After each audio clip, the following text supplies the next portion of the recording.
Good morning, everyone, and welcome to our first In-Demand Jobs Week event here at the Ohio Department of Education focused on diversity in the workplace. My name is Graham Wood, and I am happy to bring you in here today. This is the first of two events that we have this week for In-Demand Jobs Week that are specifically focused on diversity in the workplace. And we are really excited to share these events, which are a great opportunity to focus on the department's focus on equity and diversity in education. We are really excited to have some awesome presenters here today to talk about their experience with diversity in the workplace and its importance. So thank you so much for joining us. We hope that you enjoy today's event. First, today I'm going to kick it over to Kayla Mack, who is here to talk about the importance of diversity in the workplace. Kayla? Thank you, Graham. And the importance for diversification through early awareness and career exposure is significant, and more so for our underrepresented students. And to be successful in this space, we as leaders, business persons, and educators must go past creating just an experience.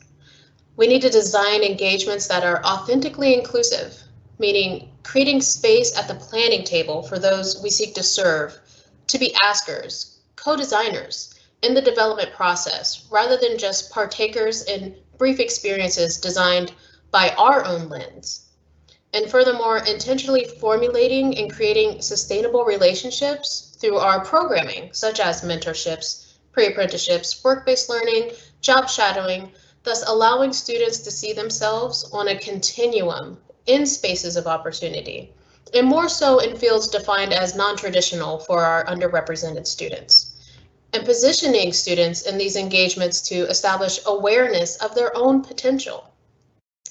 The students we serve are living out loud the definition of grit, resilience, and persistence in the midst of a pandemic. And as educators, business and community partners, offering quality programming that elevates inclusivity of these diverse voices is establishing a potential workforce pipeline that brings with it diversity of thought and perspectives. And we know that much research shows that diversity in the workplace not only improves company performance, employee retention and engagement, but in leadership and decision-making spaces, diversity promotes more active sharing, makes implicit ideas more explicit. It encourages diversity of thought, but ultimately it generates better outputs.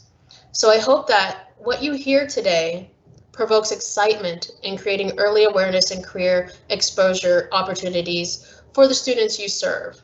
It encourages you as you learn from our expert panel on the significance and impact diversifying the talent pipeline is within their respective in-demand career fields. Thank you. Thank you so much, Kayla. And we are honored to have joining us here today to talk about ensuring success for all students, Superintendent Paulo Di Maria. Paulo? Great, thank you so much, Graham. It's great to be with all of you today. And I just want to say thank you to each and every one of you for taking time out of your busy schedules to be part of this webinar, part of this discussion. It's such an important topic, and I know you have choices about where you can be, and I appreciate you choosing to be with us.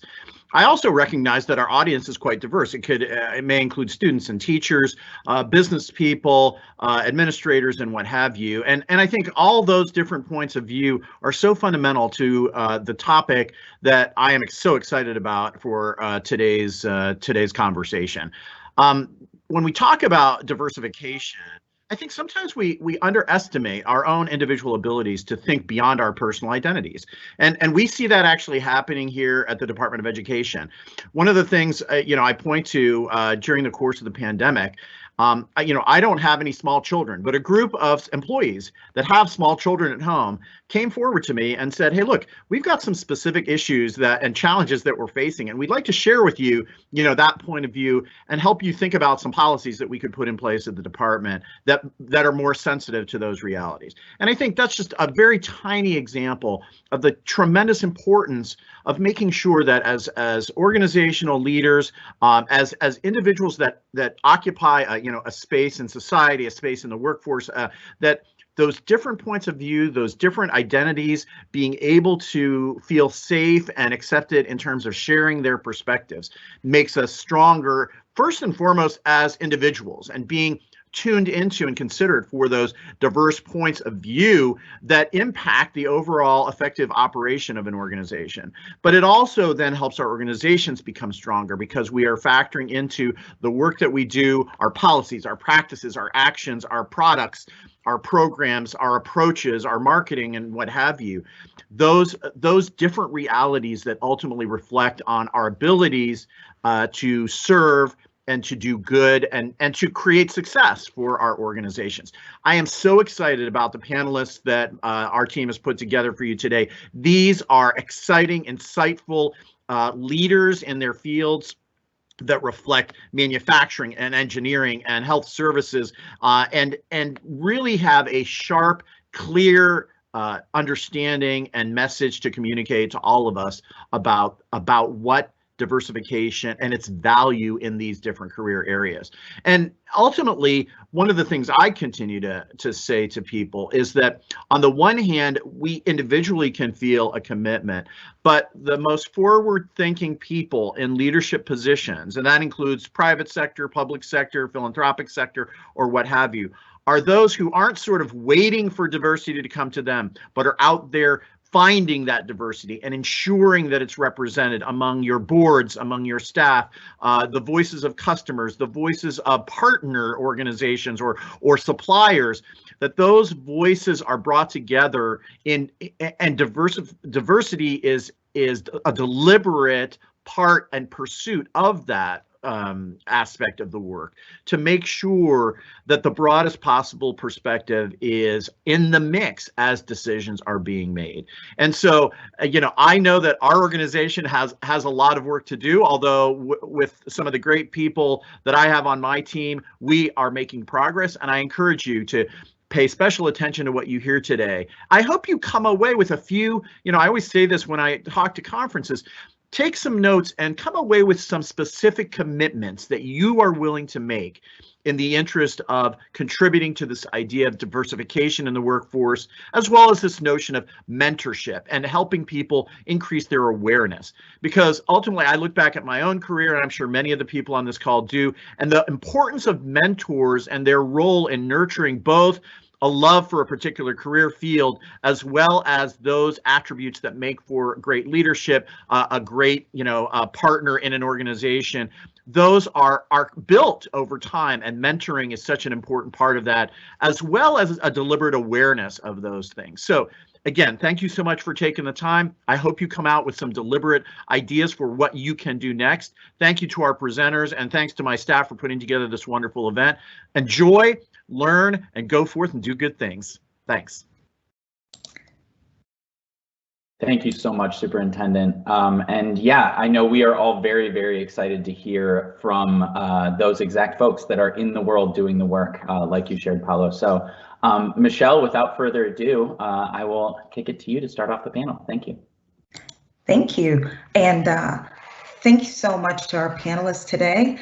They're all, as Paulo mentioned, Superintendent DeMaria mentioned, they're all insightful and all invested in the K12 community, developing that talent pipeline and also serving underrepresented students.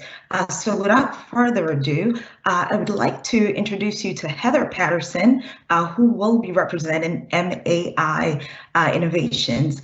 So Heather, can you please introduce yourself and tell us how did you come into the field of manufacturing? Thank you, Michelle, and thank you for giving me the opportunity to share today. My name's Heather Patterson, like she said, and I'm the Corporate Accounting Manager at Modular Assembly Innovations. We are a $1.2 billion Tier 1 NBE supplier to Honda. It's kind of funny how I came into manufacturing because a little like the background of it. In high school, I used to say that I was going to college because I didn't want to work in a factory. And then I went to college, graduated, and then I started working in a factory, and I love it. I've been here 16 years, and I really enjoy the opportunities that manufacturing is giving. Wonderful. And can you give us some insight about your company, which happens to be, give us some insight about MAI and the role that they play in terms of diversity? Okay.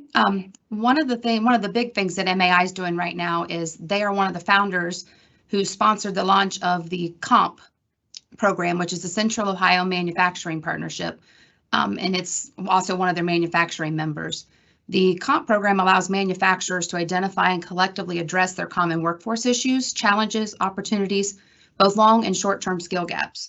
The goal was to target curriculums in schools K through 12 to educate the students, but more importantly, also educate the parents of the benefits that manufacturing has, and to give students the opportunity to learn skilled trades, to know that manufacturing is an absolutely viable career path.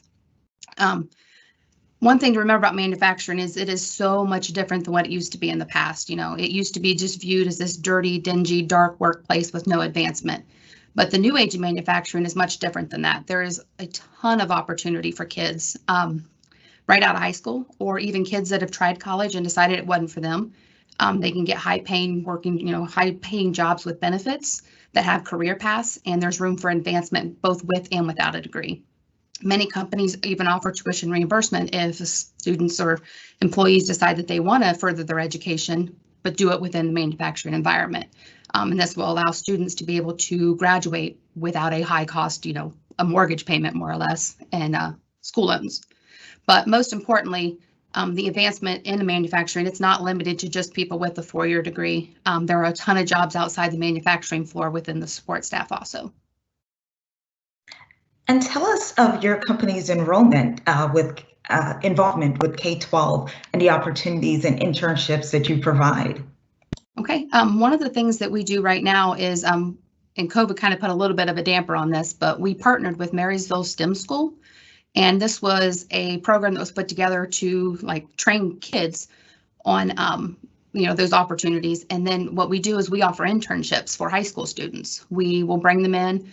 We'll we have them both on the manufacturing floor. We've got them in some of the support staff. We've got them at the corporate office, and we let them kind of see a day in the life of our job. They will actually, work with us for 6 to 8 weeks or whatnot. They can come on for summer internships. They get a chance to cycle through the different jobs in our companies. They get, exposure to the other departments. So they get to see, firsthand, what the manufacturing life is. And what specific efforts have your company championed in terms of diversifying the manufacturing talent pipeline? Can you ask me that again?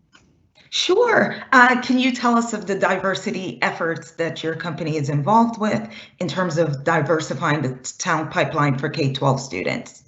Oh, well, that's going to be being a member of that comp board. Our president partners with the OMA board also, and then those STEM schools, and then we also do the college internships also.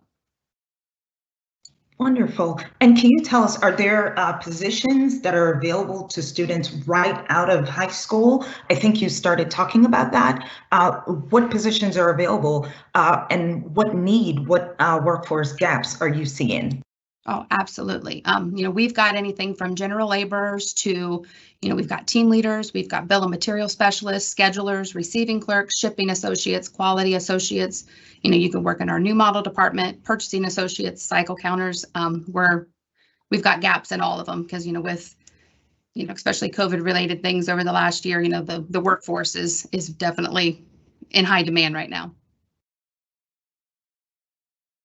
Wonderful. And what advice would you give to students thinking of going into manufacturing? I would definitely try it. There's opportunities to work in a manufacturing facility right out of high school. So you could go work the summer, get a feel for it, see if you like it. But when you're there, look outside of just the production floor where you're working. You can ask questions in the office, talk to your team leaders, talk to your supervisors, managers. Just see what it's all about. See that it's not got those typical stereotypes that kind of it gets pegged with. Great. Well, thank you so much for being part of the panel today and continuing to do great work in terms of providing internships for students. And our next panelist is Barb Dunbar. And Barb, can you please introduce yourself and tell us about your current role? Good morning, everybody. I'm Barb Dunbar. I am the program manager for the co-op and intern program at American Electric Power. So I am responsible for bringing in those collegiate and high school interns into the AEP pipeline. And I'm also a member of the National Society of Black Engineers. I am the special interest director for the Transportation and Infrastructure Special Interest Group. Wonderful. And Barb, can you also tell us about NSBE? Because we know that you have you play a major role. Tell us about the National Association of Black Engineers. So NSBE, NSBE stands for the National Society of Black Engineers. It is the largest student-run organization in the country. And the mission is to increase the number of culturally responsible Black engineers who excel academically, succeed professionally, and positively impact the community. So NSBE is on the front lines. We are looking at ensuring that diverse students not only are exposed to engineering at an early age, but also we nurture that talent. We call ourselves a cradle to grave organization. So no matter if you're a little baby or however old you want to be, you can come find your home in NSBE. We call ourselves a family. NSBE is across the entire United States, also outside of the United States. We have a lot of regional conferences, national conferences, and excuse me. So we feel like we have the best and the brightest talent within the NSBE organization. So yes. And Barb, what led you to your career choice, and what role did mentorship play in that? Oh my goodness. So as a kid, I think that I had a mentor when I was growing up, and everyone in my family was going into the medical field. And I knew for some reason that just probably wasn't my passion. No offense to the medical professionals on the panel today, but she saw that I really, really loved math and science and started putting me into all these STEM programs at Cleveland State. I'm from Cleveland, from the Cleveland area, and started putting me into all these STEM programs. And I saw all the different things that you can do as an engineer, all the different fields that you can go in. And mostly it was all about problem solving. And I always loved to problem solve. And I asked a lot of questions as a kid. So I went directly into engineering, found my passion, got involved with NSBE in my collegiate career, started in leadership roles. And then that has since led me to working in the field in engineering at AEP. I loved it, thought it was amazing. And about 5 years ago, I transitioned out of my role as an engineer to do more co-op and intern, collegiate recruiting, high school program outreach. And I have not looked back since. I love it. And as I tell my students all the time, I wake up every morning like, I think I'm going to change the world today. So that is my goal every day, is to wake up and do something amazing and change someone's life. That is wonderful that you have that passion. And tell us a little more about some of the actual direct initiatives, because you call them your students. So can you tell us of some of the collaborations that you have with K12? Oh my goodness, I love, absolutely love my students. I'm not an educator, although I think that was my second calling, but I started a high school workforce development program at AEP. So historically, everybody always said that I was out in the community doing a bunch of different STEM activities, and some students came up and said, you're always doing things for the smart kids. They thought that because they weren't what they would perceive as smart, that they couldn't be an engineer and they couldn't have a career. So I went back to work, and with the support of my amazing leadership at AEP, I cannot say that enough.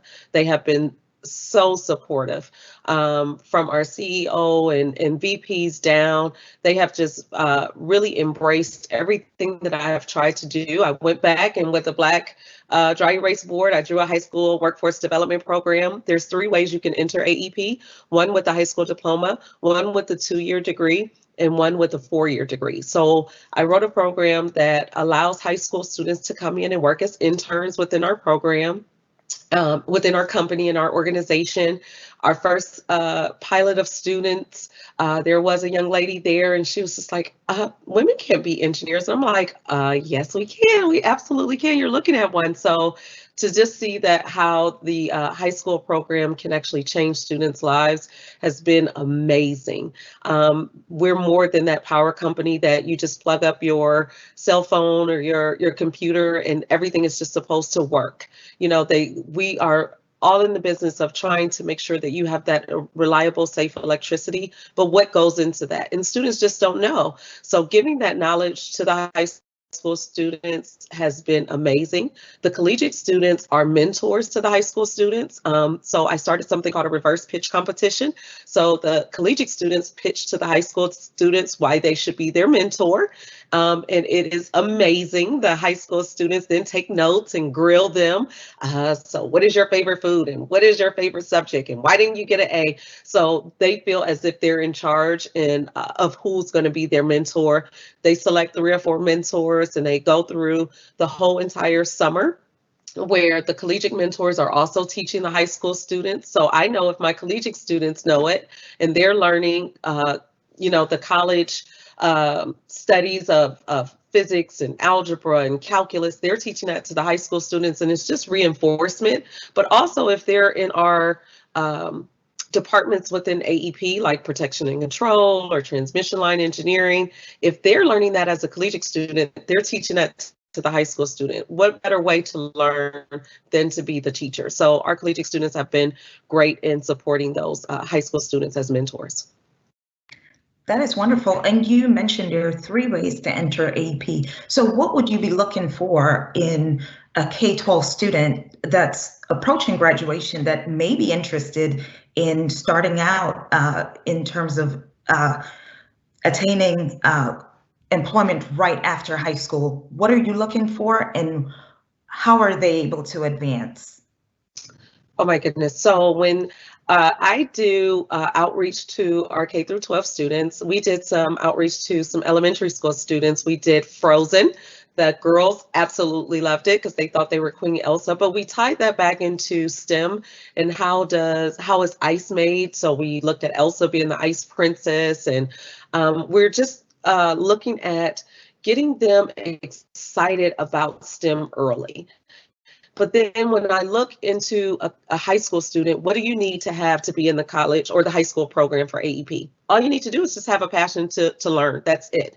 Because I feel like I can teach you everything you need to know once you get there, but mostly just have an open mind, be receptive to learning something new. Most of the students come in saying they don't know what they want to be when they grow up, and that is just great for me because I feel like you're an empty vessel and we can just pour into you all the different things that you can be at AEP.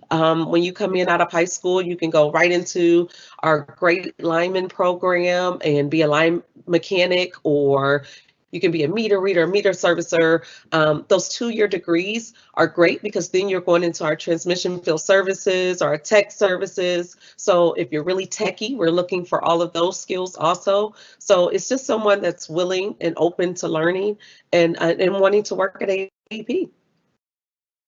That's wonderful. And are there any scholarship opportunities through NSBE or through AEP that you would like to make students aware of? Oh my goodness. So NSBE has so many scholarship opportunities, and I would probably overlook some if I said them all now, but I would definitely direct anybody that's interested in STEM to go to the NSBE website, nsbe.org website, and see all of the different scholarship opportunities there, all the different amazing companies that offer scholarships to students, and not just scholarships, but those internship opportunities also. And what types of coursework would you advise students to consider if they're thinking of going into engineering? Definitely looking at those math and sciences, right? So we want you to make sure that you're taking your physics, your calculus. If you can get those AP classes while you're in high school, that's great also. But again, for me, just having that willingness to learn and work hard at it. They're not just saying, hey, here's an engineering degree, you can do it. But there's so many different types of support when you get to your collegiate level. There are so many different types of organizations, test bank. There's so many different types of strategies that you can use in order to get through those 4 years or 5 years of engineering school now. So I would say definitely strengthening your math and science skills would be the best thing you can do. But starting early to love math and science and not be afraid of it is where I've started to put a lot of my efforts when I'm out doing outreach to those, maybe that K through, 5th grade level. I want them to not be afraid of math or not be afraid of science, but to embrace it. That's wonderful. And what final words of advice would you give to students considering engineering, especially students that may not see themselves as being able to accomplish a degree in engineering? I would say if I had to give any advice, is that if this is what you want to be, then you can do it. No matter what happens. I mean, it's going to be hard. Yes, it's going to be tough. You're going to have some ups and downs. Some of those professors or test scores, or you're going to have some failures. But if you keep trying, don't give up, no matter what, and just get comfortable with being uncomfortable. In some of those spaces in my college career, I was very uncomfortable, but I had to just work through it, because you see yourself on the other side, that that there are better days coming that are ahead. So don't give up, for sure. That's wonderful. Thanks so much for being part of the panel today, and thank you for all of your investment in our students, providing mentorships and internships. Thank you so much, Barb.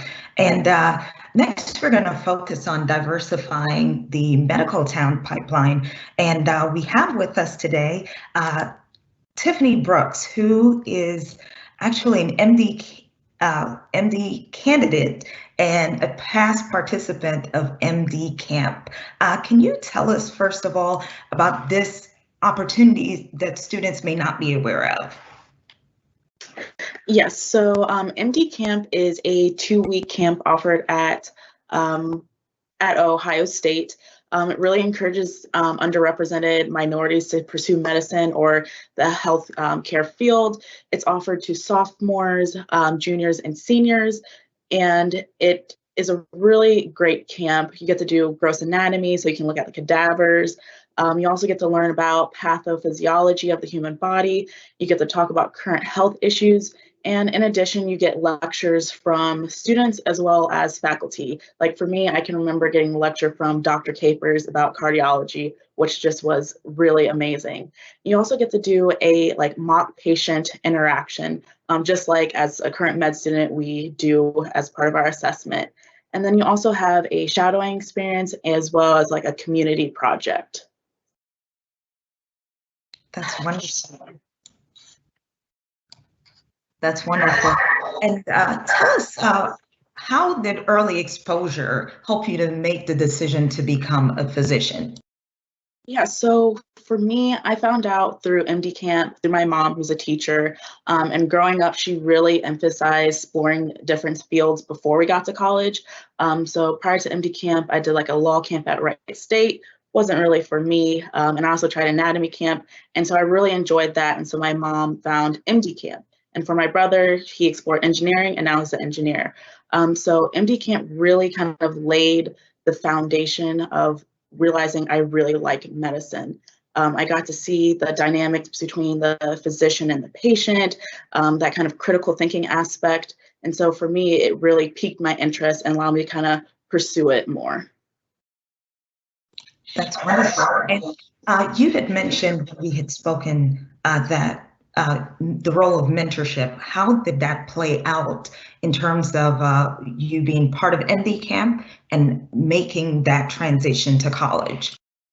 So mentorship played a huge role. So during MD Camp, as I mentioned, we got shadowing. We shadowed for maybe 2 days, but following that experience, I really just wanted to learn more. So as a part of my senior project, I followed up with that physician, and I ended up shadowing her for 5 months. So it really allowed me to see medicine as a whole. And with that mentorship, we had real conversations about what it's like to be a minority in medicine and the kind of the path that I'm pursuing. So by the time I got to college, with her advice, I was able to hit the ground running. I found fellow support of other students who also were trying to pursue medicine. So that way I kind of laid my base. And so I could really, when it came to applying to med school, I knew that for application overall, we need volunteering and getting involved in organizations. Now, yes, I was helpful for my application. However, I did it because I was passionate about it. So I volunteered in the hospital. I tutored and did mentoring for other students because that was so helpful for me. And how are you giving back at this point, mentoring students that may be interested in pursuing the same career path? So for me, I feel lucky in the sense that I was able to have a full circle moment. So previous summer or summer ago, I actually got to be the MD camp director. So I was able to help students in a position that I was exactly in and kind of give them an advice on going through college, or even if they realize medicine isn't for them, still pushing them to explore different fields, whether that's business, email someone and see if you can shadow them, or if you're interested in vet. So it was an opportunity for me to help kids come through the pipeline as well. That's wonderful.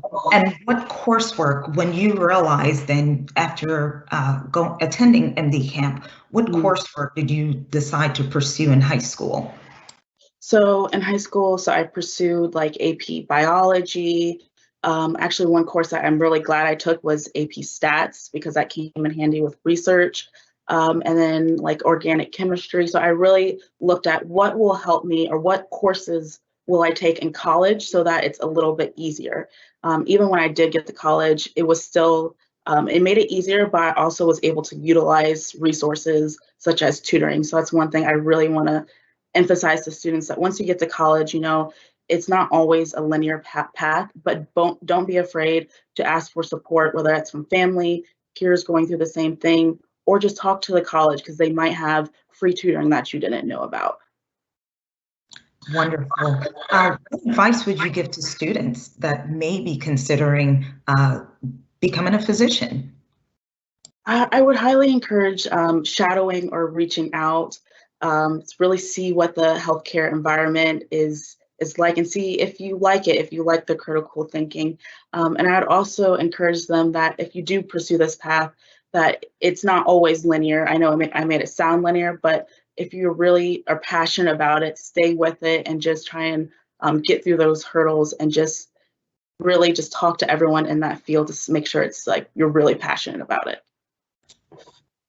Wonderful. Well, thank you so much for being part of our panel today. We really appreciate it and wish you the best of success. Before we move on to the next panelist, I just want to remind attendees, if you have questions for our panelists, be sure to put it into the chat option. The chat icon can be seen on your screen in the upper right-hand corner, and we hope that we'll be able to address all of your questions today. And without further ado, I do have with us today Dr. Quinta, and she is a physician at Ohio Health, and she has done a tremendous amount of research also. And Dr. Quinta, can you first of all tell us about yourself? Why did you decide to pursue medicine, and of your experience and educational journey? Sure. Can you hear me okay? Yes, we're able to hear you. Yeah, so I'm a family physician, and I also direct a mentoring program for students who are underrepresented in medicine called the Ohio Health Physician Diversity Scholars Program. But the reason why I ended up in medicine, I believe, is because my father was a physician. And I saw from a very early age, I think I was probably 4 or 5 years old, and I was already telling people that I wanted to be a doctor. And so I also acknowledge that that is part of my privilege of coming from a family of physicians, that I had access and visibility of somebody that I saw frequently, that was a role model for me. And it was put into my head very early on that it was something that I could do and it was tangible.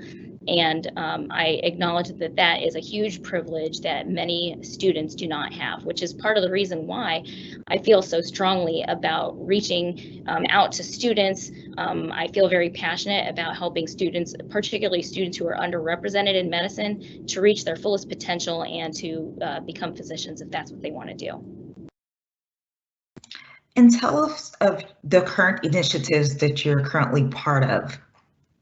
So the Physician Diversity Scholars Program, it has a mission to, increase the diversity of our physician workforce so that we can have a physician community that better reflects the diversity of those we serve.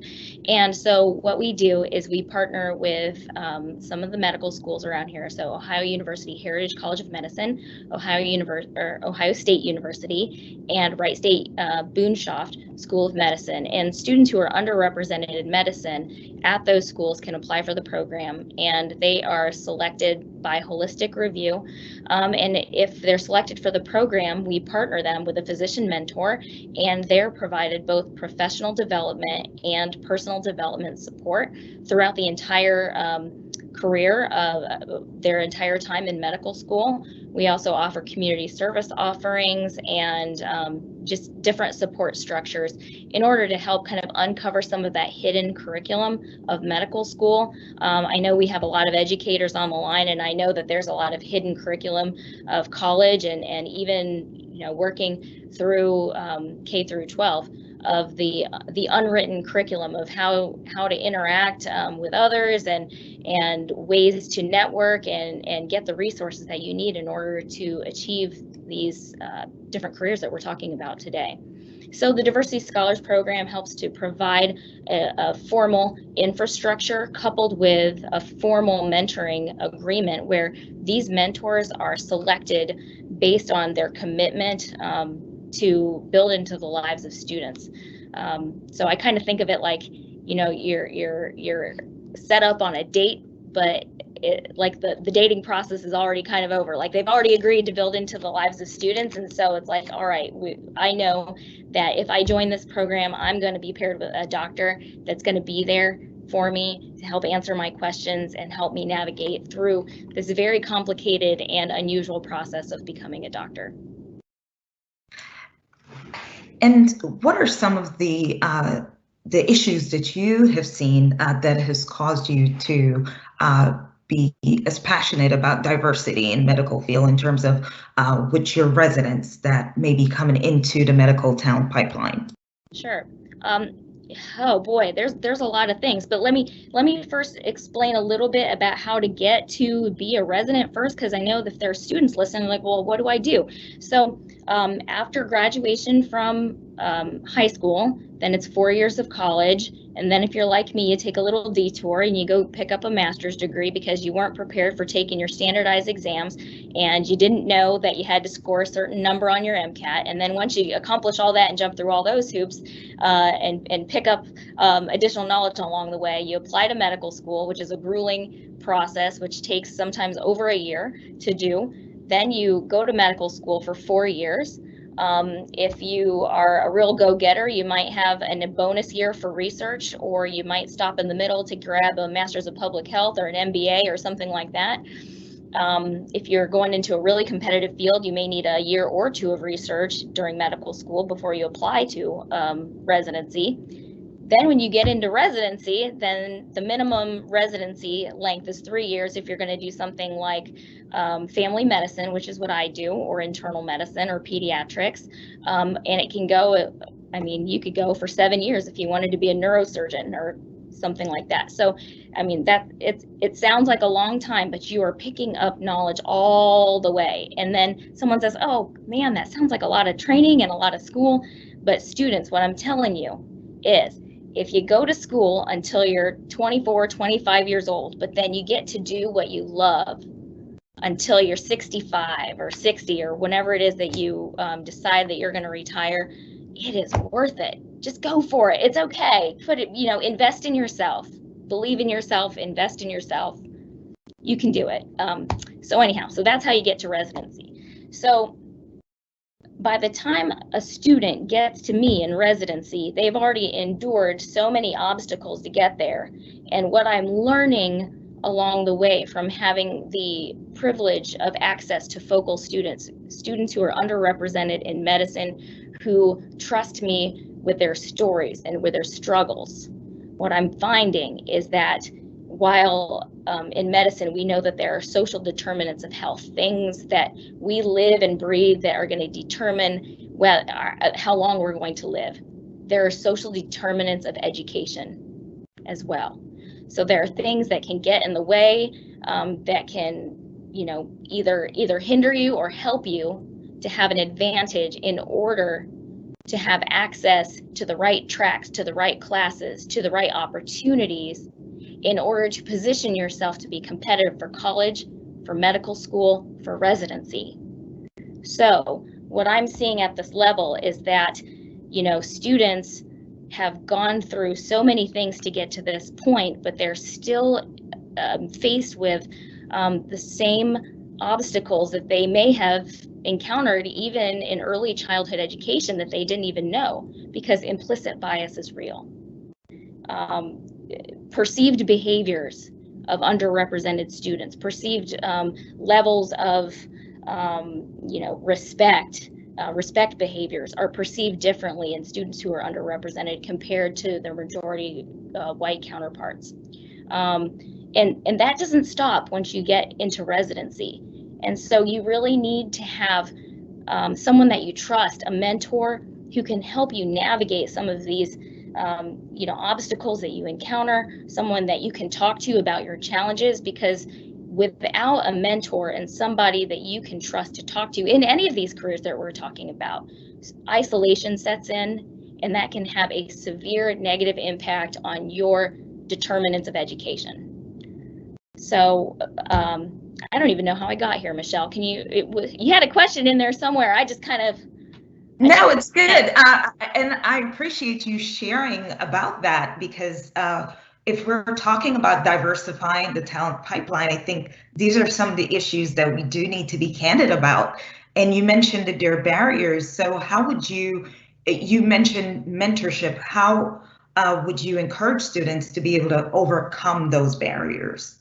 Okay, so, a student needs to believe that they can be a physician by 5th grade in order to get tracked into the right math programs and science programs and have these opportunities in order to be competitive for the AP classes, so that they can take the classes in high school, so that they're easier in college, so that when, and it just snowballs over and over. So what I would recommend to students is, if you think you want to be a doctor, even if you haven't just like, boom, I'm going to do it. If you think you might want to be a physician, go and tell somebody.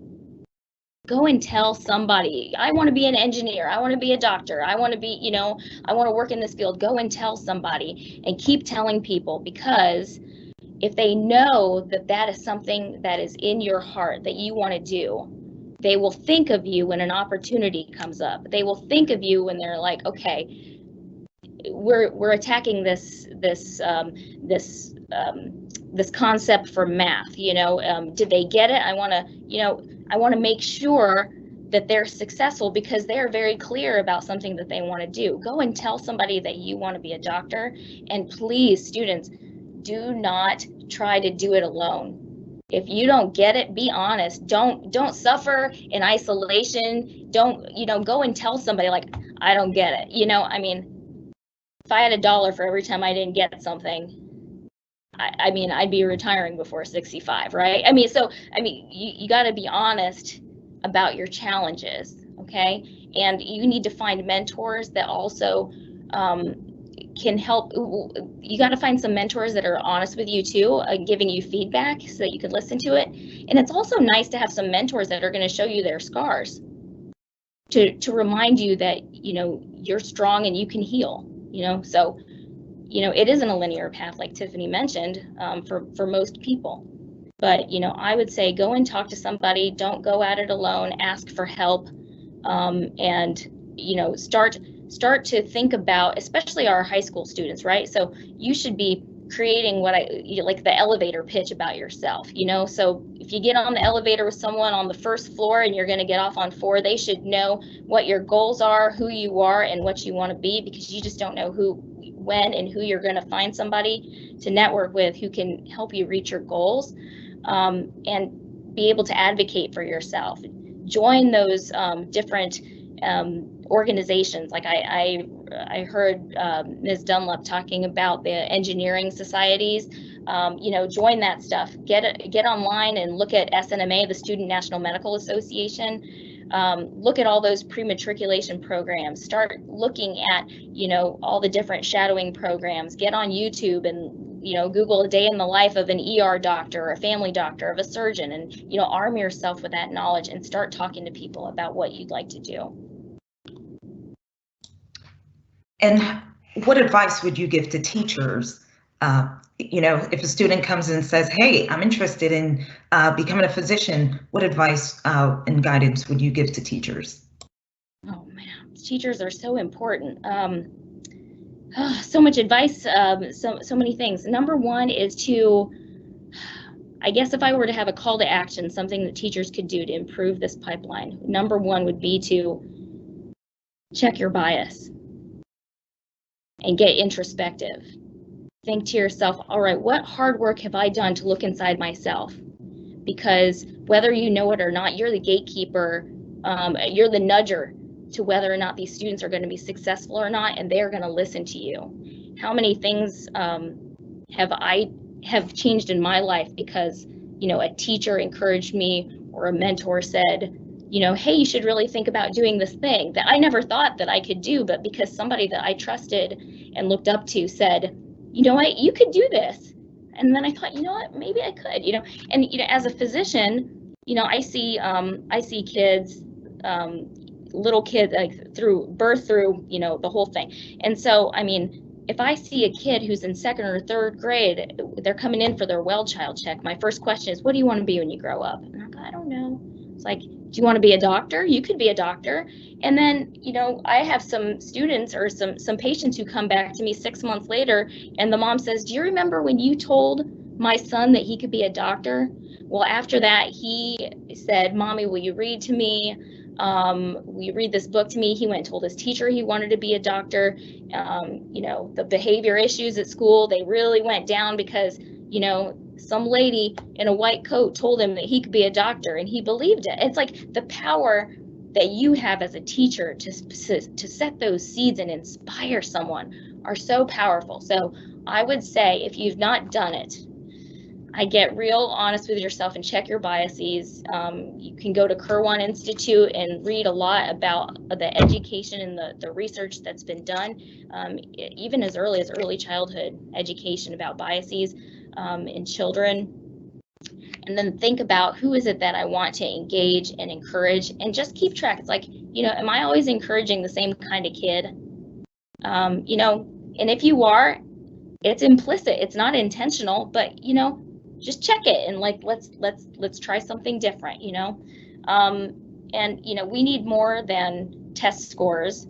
We need grit, we need persistence, just like Kayla Mack said at the beginning. However, we also need the test scores, right? Because although standardized tests are, rooted in institutionalized racism, and until we can overthrow all of that stuff, we got to get the numbers. We got to get the numbers.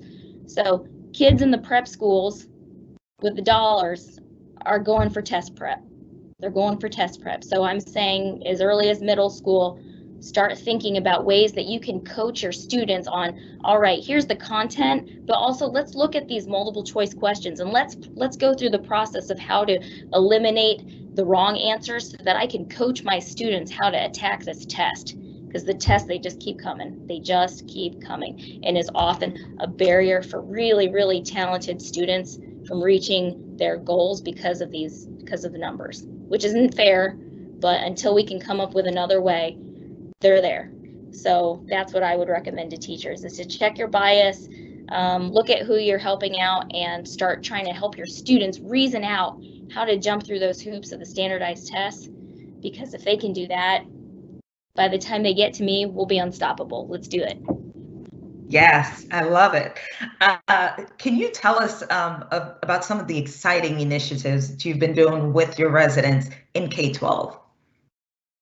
Okay, well, so it's been a little bit tough with COVID, but some of our residents have been able to be guest readers through Columbus Public, and just the imagery of that representation of having a doctor who can go into the schools and share information like, you could be a doctor and, you look like me, and being a guest reader. We are working with Columbus Medical Association to try to build like a longitudinal pipeline program so that we would get students as early as 2nd or 3rd grade and have several weekends over years through high school so that they could continue to touch base with physicians and medical students in order to have access to the information that they need in order to become a doctor. So those are just a couple of the things, and we're always trying to get out in the community and have visibility, just to put the images in front of the faces of our students that, a doctor looks like you. You are what a doctor looks like. Well, I commend you for the work that you're doing. What final advice would you give to those that may be listening? So, students, if you want to be a doctor or a nurse or anything in the health sciences or any of these other careers that you've heard today, go and tell somebody. Go and tell somebody, ask the questions. How do I get there? I want to do this. How do I get there? Can you help me? And if you don't get an answer right away, then go and tell somebody else. Go and tell somebody else. Go tell everybody. And practice your pitch for yourself. If you don't have access to a physician that you can go and shadow, next time you go to the doctor, tell your doctor you want to be a doctor and say, hey, I don't have access to somebody. What do I do? Start doing those things. Look at SNMA. And then again, I think working on test prep and just being a well-rounded person, like Tiffany mentioned, you need service, you need research, we need critical thinkers, we need grit, we need persistence, and talking to your teachers about, jumping, how it is that you're going to attack these standardized tests, because it's real. We got to get there. We got to get you into college. We got to get you, doing well on the ACTs and the SATs and then the MCAT, and start learning how to take the tests. In addition to doing your daily assignment of mastering whatever it is that your amazing teachers are putting in front of you every day, because it's those building blocks of the critical thinking and how to think that's going to help you later on in any career. You might not use that information, but it's the process of the learning, the critical building blocks of thinking that is going to help you get there for any of these careers. And then for all of us, educators and beyond, we all need to check our biases. Check your biases. Take an implicit association test. Do it in private, but then reflect on it. But don't just reflect on it. Go do something about it. Mitigate those biases. Find a way, and then try to think to yourself, what can I do to help somebody succeed today? You're so powerful, educators. What can I do to help somebody succeed and reach their dreams? Because you can. You mentioned that test. Can you tell them where would they be able to find a test to be able to check their bias? Okay. So there's a website through Harvard, and it's called an IAT, or Implicit Association Test. They're free. You do have to put an email address in, but they're not going to contact you. It's just for tracking purposes. You can get into that panel of tests, and there are so many different types of tests. There's race, there's career, gender, external manifestations or external symbols of religion. You can have an implicit association test for so many different types of things. I take probably 4 or 5 of them a year, different ones. Just keep, because there's always something to check. Everyone has bias. I have bias. So there's a lot of work to do. So you can go there and check and have those tests. And the Kirwan Institute has a lot of excellent resources on how to mitigate your biases and what to do with it once you have that information. Spoiler alert, you have bias. I have bias. You have bias. We all have bias. Spoiler alert. Okay.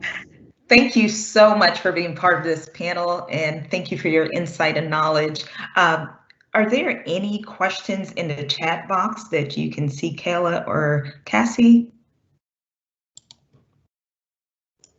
I haven't seen any anything come into the chat. Okay, all righty. Well, Cassie Palgroves, our program administrator, is going to give us that some closing remarks and also a call to action. So I don't know that I'll be able to add more of a call to action than what we were just left with from all of our panelists. But I do want to sincerely thank all of the panelists here today and Michelle for her hard work in assembling this amazing panel that really has already spoken to exactly what our mission was here today, which is how do we, talk authentically with students about their options. And the one thing I would say, especially to all the folks that are still tuned in, collaboration is key to this. And to the adults that have tuned in today, you have value in the life of a student. And if there's any way that, you can take what you heard here today and just pick one student to have that conversation with about what do you see for yourself in the next 10 years? What do you want to be? How can I help you get there? And authentically listen and think actively about how you can help progress them on that pathway to success after high school. So, In-Demand Jobs Week is a celebration of careers, and we are doing everything we can to keep our talent right here in Ohio, especially our diverse talent right here in Ohio. So I love the advice that you've already been given here today, and I'm so anxious to see how all of you will take what you've heard here today and apply it to the lives of your students every day. To everyone, again, listening, don't undervalue hope. So even just that small conversation that you have with the student to plant that seed about, yeah, you can do this, you can do hard things. You just really have no idea how much that can resonate with a student. And students out there, don't lose hope. It's going to be hard. There's going to be hiccups. There's going to be hurdles. I think we heard about battle scars in a few of our mentions here today. We all have them. And so adults, be authentic, be transparent about what those things are so that students know that it's not just them that are overcoming these hurdles. So we can do it together. And so I love the message here today about working together to overcome those hurdles, because that's really where the magic's going to happen. The more we talk to each other, the more that we work together, the more that we be vulnerable and say, hey, I have no idea about how to become an engineer, for example. Hey, Barb, can you help me out with that? The better off we're all going to be, and so will our students. So Michelle, kudos to you for putting together this great panel. Panelists, thank you so much for joining us today and being vulnerable in your own journeys. It's so valuable for folks to hear that. And to Kayla and Graham and Superintendent DeMaria, thank you so much for supporting this panel today. And we will continue to do everything we can to promote diversity in the workplace and making sure that all of our students have a mentor that has a similar background to them, because we know how essential that is in the lives of our students. So thank you all, and happy In-Demand Jobs Week. Thank you all.